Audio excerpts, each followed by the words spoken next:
I'm going to do my cults and families, like killer families and psycho family type deals and cults. I'll start off with 2001 Maniacs, the remake of 2000 Maniacs by Herschel Gordon Lewis. I've not seen the original, but this one's pretty fun. They're ghosts and stuff, they're not really, but they fit more of the cult. Robert Englund's of course in it. They have some really crappy songs. This is South Will Rise Again. That one's a pretty fun film to watch. Some of the deaths are brutal in there. American Gothic. I've never watched American Gothic. I got it pretty cheap. It's just like Rod Strider from like In the Heat of the Night, and like his wife play like crazy farm people. We got Blood Ranch. Blood Ranch is crap, boring. The best part is that creepy guy using somebody as a dartboard, which Bloodsucker Freaks did first and better. We have Calvaire, which is about this guy. I've never seen it. He's like a musician. It's French. His van breaks down, and this guy says, "Hell, I'll help you. I'll fix it, everything," and takes him to his house and tortures him and stuff. I haven't seen the movie. Makes his life a living hell. I haven't seen it. Heard good things. And then we have Children of the Corn. Children of the Corn's pretty decent. Basically, you could tell that Stephen King is inspired by Who Can Kill a Child when he wrote the original story, which is a short story in Night Shift. I don't know how they made a full-length movie, but they managed to. We have Children of the Corn 2. This is a foreign DVD. It's been a long time since I watched this one. Remember Malachi in it is cooler in this one than he was in the first. That's about all I remember. And Cornstalk slits a guy's throat. We have The Devil's Rejects here. Rob Zombie's basic remake to Texas Chainsaw Massacre 2. But I actually like it better. I think it's more entertaining. I think the characters are sleazier, more trashy. This is a big trash fest character, sleazy trash. I like it. A lot of gross things happen in it. We have Don't Look in the Basement, which is about an asylum taking over type deal. It's been a long time since I've seen this one. This is like an old grindhouse type deal. It was alright from what I remember. We have Eaten Alive. This is the real movie, but in a crap disc. This is the first edition of Eaten Alive by Tobe Hooper. Remember Robert Englund's character is pretty weird in it and cool. And I remember the crocodile being pretty cool and everything, but I thought the movie was a little boring. We have House of a Thousand Corpses, which is basically just kind of similar to a Texas Chainsaw Massacre remake by Rob Zombie. Again, this one's kind of all over the place. It's like all out there, all sorts of weird stuff happened. You could tell that Rob Zombie did not know exactly what was going to happen with it, but I think the movie's entertaining. I like it. I know I shouldn't even say it because a lot of people hate it. But here we go, The Hills Have Eyes, Unrated. This movie I actually liked pretty much. This is the remake of the original. It's not as good as the original because the people seem, the humans and the inbreds, mutants, or whatever you want to call them, seem stupider. Everyone just is toned down in their intelligence in this movie, if you ask me. But the guy who played Buffalo Bill from Silence of the Lambs plays the big Bob Carter in it. It's pretty cool.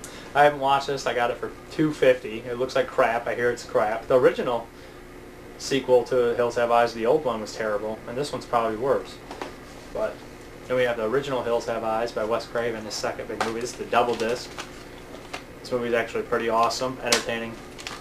I love how they're named after like the planets: Mars, Mercury, Pluto, Jupiter.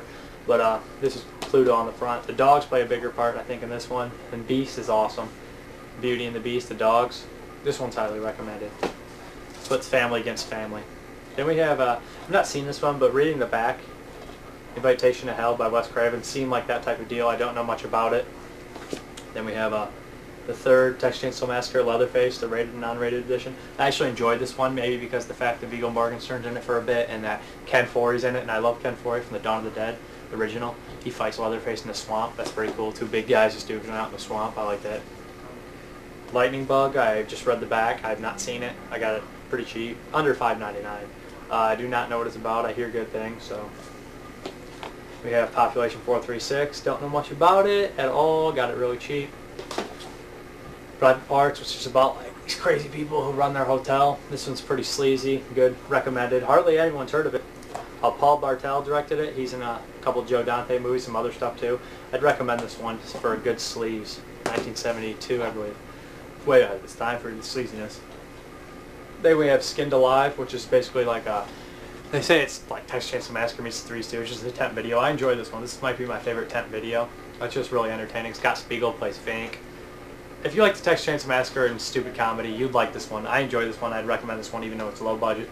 A lot of people hate it. I like it. And we have Slaughterhouse, which is basically about this big fat guy and his dad.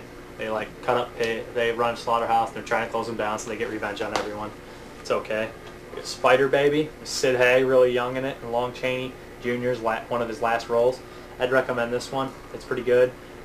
You see Lon Chaney, it's kind of sad in it to watch him act in this one because he's so old, but this one's highly recommended. You can tell it gave Rob Zombie a lot of influence. Spider Baby's good stuff. We have the remake of Texas Chainsaw Massacre. I do not like this movie very well. Maybe it's just because, I don't know, I couldn't take it seriously when I was watching it. I'll have to give it another viewing. I do like the guy who plays Leatherface, though. He plays Butterfingers in Hudson Hawk, and he does a good job. And Zangief, which is in Street Fighter. Street Fighter's crap, Zangief's cool. But I do not like that movie. Then we have the original Texas Chainsaw in this gross meat edition or whatever. Probably should get the Dark Sky edition, but Texas Chainsaw Massacre, everyone's heard of it. Toby Hopper's Call of Fame.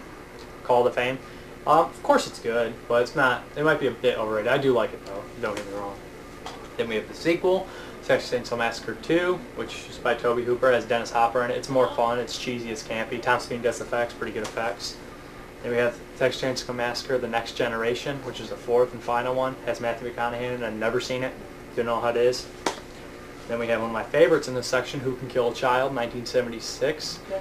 Way better than Children of the Corn. It's creepy. Actually, it's a very well-made film. I'd recommend this one highly. Then we have The Wicker Man, which is a cool little cult film. Everyone's heard of The Wicker Man. They go on this cop hears about missing people, and he goes on this little deserted island, and Christopher Lee runs it. Not deserted, but Christopher Lee runs this island, and they have this weird festival and stuff. I'd recommend this one too. It's almost like a Hammer movie. It wasn't actually released by Hammer though, but you get the vibe. Then we have Wolf Creek, which I did not care for. I thought it was a little bit drawn on. I know I don't need all violence and all gore, but this movie drug on a bit for me. And then we have The Woods, which I have not seen. I know it has Bruce Campbell and some other people in it. Let me know what you guys think of this movie. And last but not least, we have Video Violence 1 and 2. Video Violence 1, both of them are really, really low budgets from the Retro 80s collection. I've seen Video Violence 1, and for how low budget it was kind of fun. I mean, if I was with a lot of people when I saw it, I'd probably just be laughing hysterically. I've not seen the second one, don't know how it is, but the first one's alright, so I'll give it a try. Thanks for tuning in, guys. See ya.